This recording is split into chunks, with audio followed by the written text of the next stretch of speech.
Welcome to the Roy Morgan Risk Labs September 2025 quarterly update.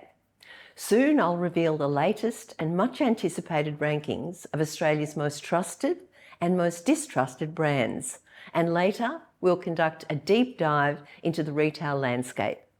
But first, we have breaking news. In the single month of September, Temu was the most distrusted brand in Australia. According to the Roy Morgan Risk Monitor, Temu's position has deteriorated sharply since we began tracking it. And in the full year to September 2025, it's moved into the top 5 most distrusted brands. That number 1 monthly ranking is a clear warning sign for the next quarter's results. More on Temu shortly. Before we get to the data, let's be clear about definitions. Trust is not just someone liking a brand, it's the earned expectation that a brand will do the right thing even when no one's watching. Distrust, on the other hand, is not simply no trust, it's an active suspicion that a brand will put itself first when it matters most. That distinction is critical because distrust is far more damaging and volatile than a lack of trust. Trust is the accelerant for business growth. This Deloitte study makes the business case for trust crystal clear. Trusted companies outperform distrusted ones by a factor of 2.5 to 1. And 88% of customers who highly trust a brand say they'll come back for more, which shows that trust drives repeat behaviour and lifetime value. In short, trust doesn't just shape reputation, it underpins sustainable growth. But it's distrust we fear. And if we don't, we should. Distrust is powerful because it feels like betrayal. It's not just disappointment, it's the sense that we were wrong to have trusted in the first place. We feel foolish that we trusted too much. And that's why distrust rises so quickly and cuts so deep. This chart shows how distrust builds. It starts quietly with doubt. Then it grows into suspicion, anxiety, and fear. Eventually, people move to self-protection, switching providers, withdrawing support, or even becoming active opponents. Understanding this trajectory, it really matters, because once people reach self-protection, it's almost impossible to win them back. Now let's move on to how the social shift is affecting various industry sectors. This chart illustrates the position of industries on the trust-distrust spectrum. There's been interesting movement in this quarter.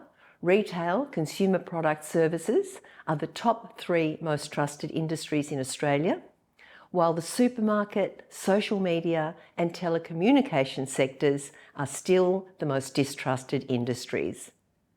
The banking industry continued to improve in the quarter, rising 10 positions to become the 8th most trusted industry, predominantly driven by the improvement of the Big 4 banks.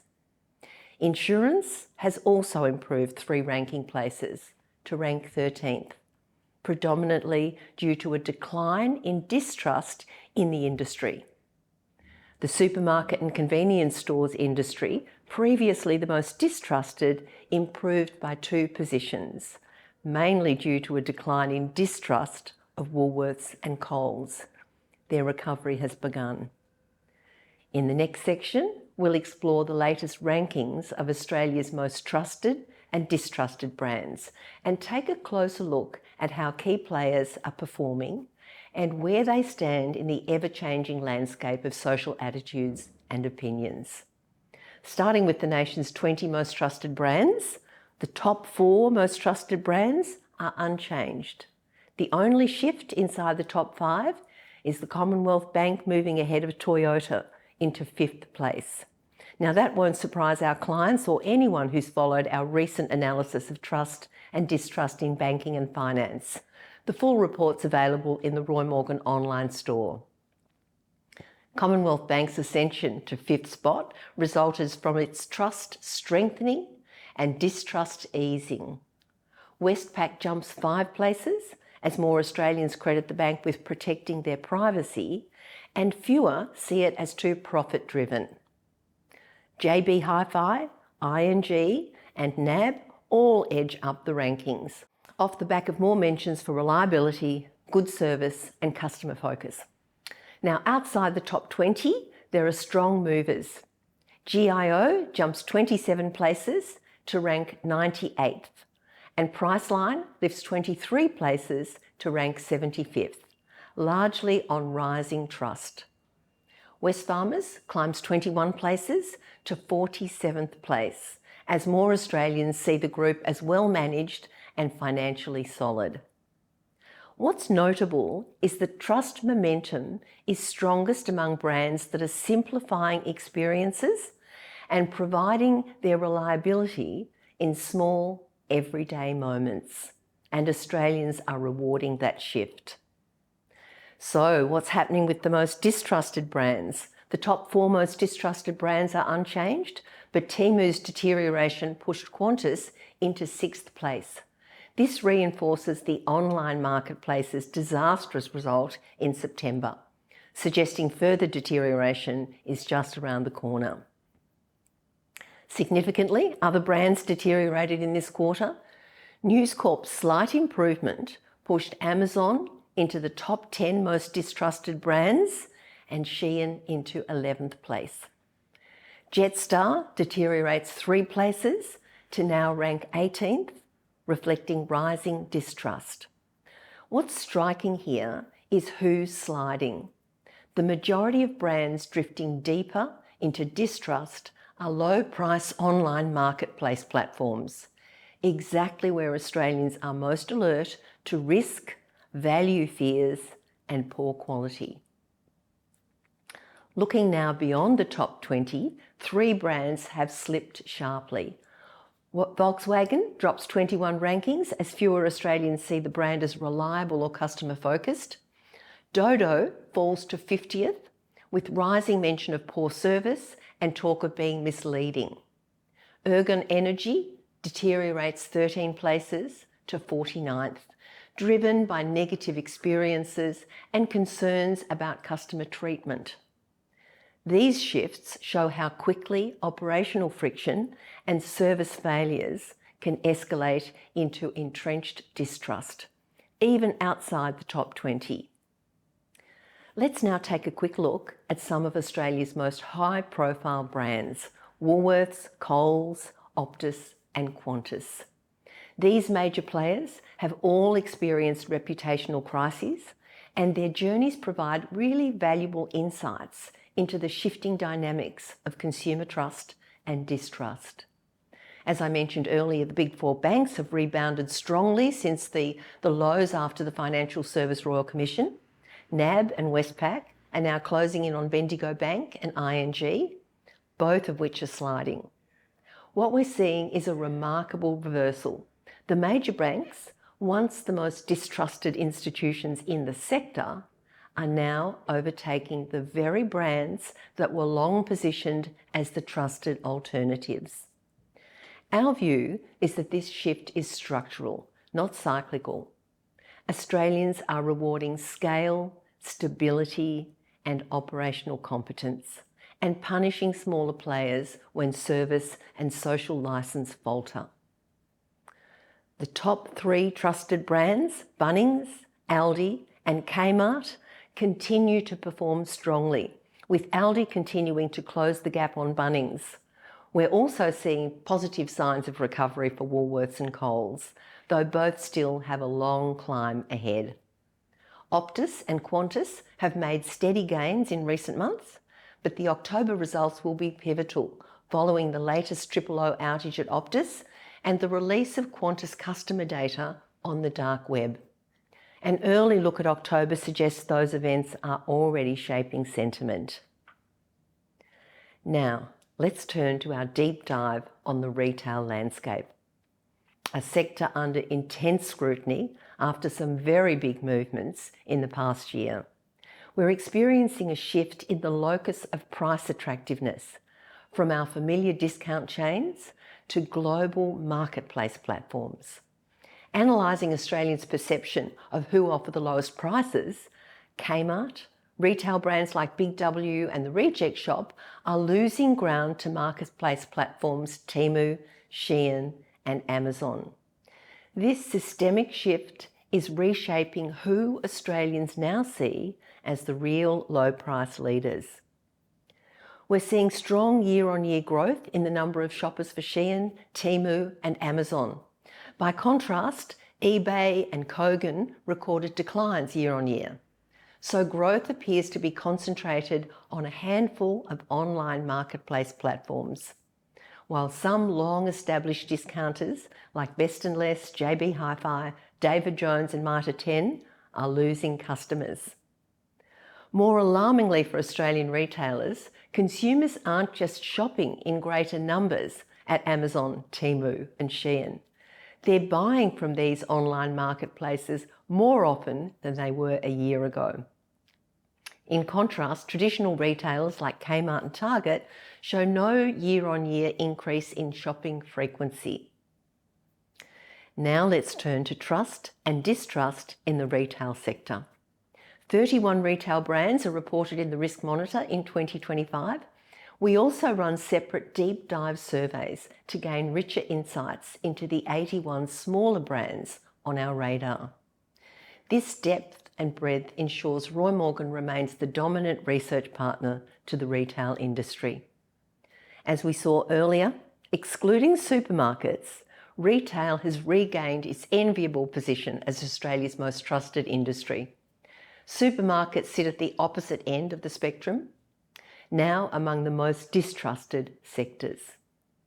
Our decision back in 2018 to separate supermarkets from the broader retail sector has proven correct. Woolworths and Coles have shifted the supermarket sector from being among the most trusted to among the most distrusted, an unprecedented reversal for any major industry group. Now, zeroing in on the retail sector, excluding supermarkets, it remains far more trusted than distrusted overall. But distrust, the red bars, has been increasing for 2 years and is now at its highest level on record, a warning signal every retailer should take note of. Trust, the green bars, has also risen over the same period, offsetting the rise in distrust and keeping that net trust score broadly stable. That's the black dotted line. So essentially, Australians are more distrusting of the online marketplace channel and more trusting of traditional, much-loved brick and mortar retailers. The department store sector was broadly stable from mid-2019 to mid-2022. Since mid-2024, trust has been climbing steadily, while distrust has increased only marginally, producing a steady uplift in its net trust score. In short, the department store sector is now trusted more than at any time since 2019. Driven by Woolworths and Coles, the supermarket sector performed strongly for years with high trust and low distrust. The two majors were the nation's most trusted darlings. That changed in late 2023 when a series of reputational crises hit them and turned them into the most distrusted brands in Australia, pushing the whole sector deep into distrust territory. A timely reminder that once trust breaks in essential services, recovery is slow.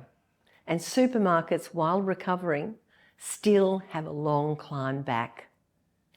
As shown earlier, 8 of Australia's top 20 most trusted brands are retailers. Australians reward retailers they see as reliable, good value, and easy to deal with. And those strengths, alongside the emotional memory that goes with them, or what we call share of heart, continue to anchor trust across the best performing brands, particularly Bunnings, Aldi, and Kmart.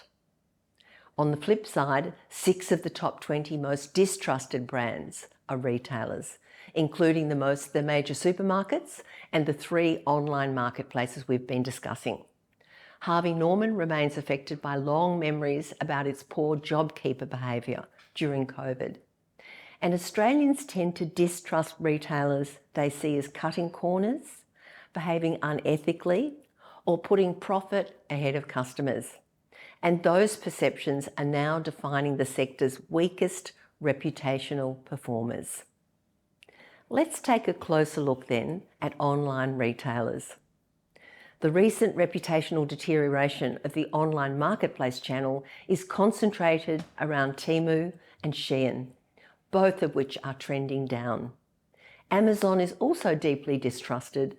AliExpress and Kogan are more distrusted than trusted, with only eBay enjoying net trust. Interestingly, it appears that when it comes to the Chinese marketplace platforms, Temu and Shein, the more people buy from them, the faster their distrust grows. But what's behind all this distrust in the marketplace channel? Unethical attitudes and behaviour are a top reason for distrusting online marketplaces. Amazon and Temu perform poorly on this measure, followed by Shein. In contrast, AliExpress and Kogan remain comparatively low in terms of unethical metrics, but they're both on the rise. Unethical conduct has become the defining fault line for online marketplace brands, without clear, credible ethical safeguards, and they are now on a predictable trajectory towards higher distrust. For Amazon, profit-driven distrust surged during COVID and has never really recovered. Australians have normalised the idea that dominant global marketplace, Amazon, Temu and Shein, are more interested in shareholder profit than customers. In contrast, AliExpress and Kogan remain low and fairly flat on this measure. The pattern in this graph suggests that Amazon grew accustomed to taking shortcuts without consequences during COVID, and that profit triumphalism became emblematic of its need to demonstrate success to the investor market. Unsurprisingly, as consumers increasingly perceived the online marketplace brands as offering the lowest prices, perception of unaffordability dropped. This is particularly so for Amazon. Temu and Shein are lifting from a low base, but their levels are still modest. Price pain persists amid the cost of living crisis, but it's no longer the dominant story for most brands. Distrust is shifting away from too expensive towards concerns about ethical behaviour and profit triumphalism. Temu's net distrust has worsened every month since we started tracking it. And as I announced earlier, in the single month of September, it became the most distrusted brand in Australia. As more Australians trial the platform, distrust is accelerating rather than stabilising, a sign that real-world experience is feeding the decline. The biggest drivers of Temu's distrust are poor quality, a lack of ethics, dishonesty, a lack of data privacy, and overall unreliability.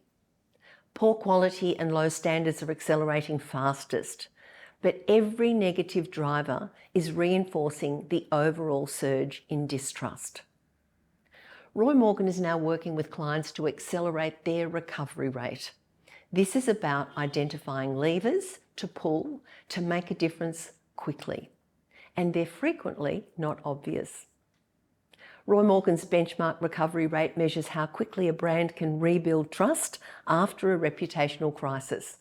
Supermarkets are the standout case study, and our risk magnitude scale shows the size of the reputational threat and sounds an early warning when distrust rises.